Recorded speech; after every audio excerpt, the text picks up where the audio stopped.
Oscar stuff, Yeah. which is really well documented. You've done 2 Oscars? 2 Oscars.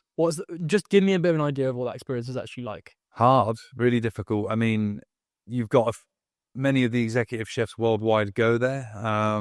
From the Wolfgang. Yeah, so they had the one from Budapest, they had the one from Singapore, and Wow.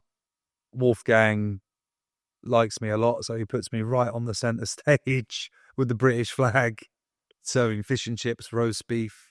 So what is the setup? Sorry, just for those that don't know. So basically, You're catering the whole event. it's not me personally. No, but the whole event. The team. Yes. Yeah. So it's called the Governor's Just Ball. you on your lap, man. one stove, let's see what happens. Yeah. So you know where Will Smith got slapped Kevin Hart? Yeah. Is it Kevin Hart? No, it's Chris Rock. Chris Rock, Yeah. apologies. So where that happened is where the ceremony takes place. Right. So when you win an Oscar Mhm. and you get given the Oscar, you personally, Yeah. it's never engraved. It's a fully blank Oscar. Yeah. So all the celebrities need to go up the stairs to the Governor's Ball, and they get their Oscar engraved. Yeah. And then when they come off the stage, I'm there with my little trolley. Fish and chips, darling. Yeah. And that's me.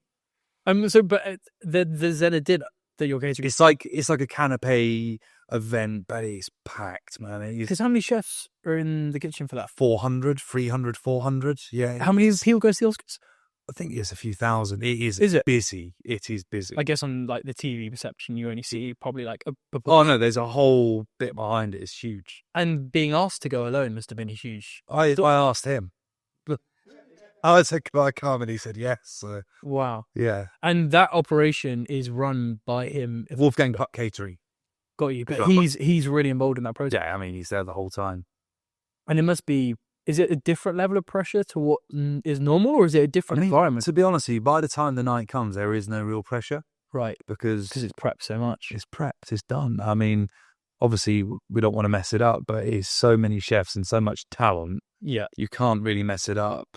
When you say talent in terms of, let's say there's 400 chefs, is it the best 400 chefs, effectively? Not necessarily the best 400 chefs, but probably the top 20 leaders in the company are there. Wow. Yeah. That is a big deal. It's a big deal. And sure, hopefully there's an aim to do more in the future if it's an opportunity to do so. Fingers crossed. Let's keep our fingers crossed for next year. Yeah. Looking back at like what is a long career now for you, and so many things we've just spoken about, from starting at Le Caprice to now doing the Oscars, it's quite a journey that you've obviously been on. What does it really sort of taken from you to get there and keep on moving forward with that? Hard work, learn a lot, be kind. And I keep saying be kind, but you'll laugh, but it's true. And what for you, you must have interviewed, hired, seen a lot of younger talent come through. What do you think they get wrong?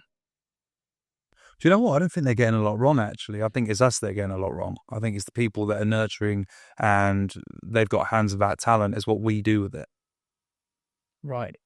So it's not actually, how would they know what's right or wrong is what you're saying? No, it's the people that are, again, it's all about man management. It's about, you could have the best football team, but if you ain't got the right coach, you're not going to win nothing. Yeah. It's all about, how can you, so if you've got an 18-year-old that's just come out of Westminster Kingsway, their attitude might not be 100% right. Yeah. It's how you nurture that talent and get the best out of it. And again, every single person's different. Is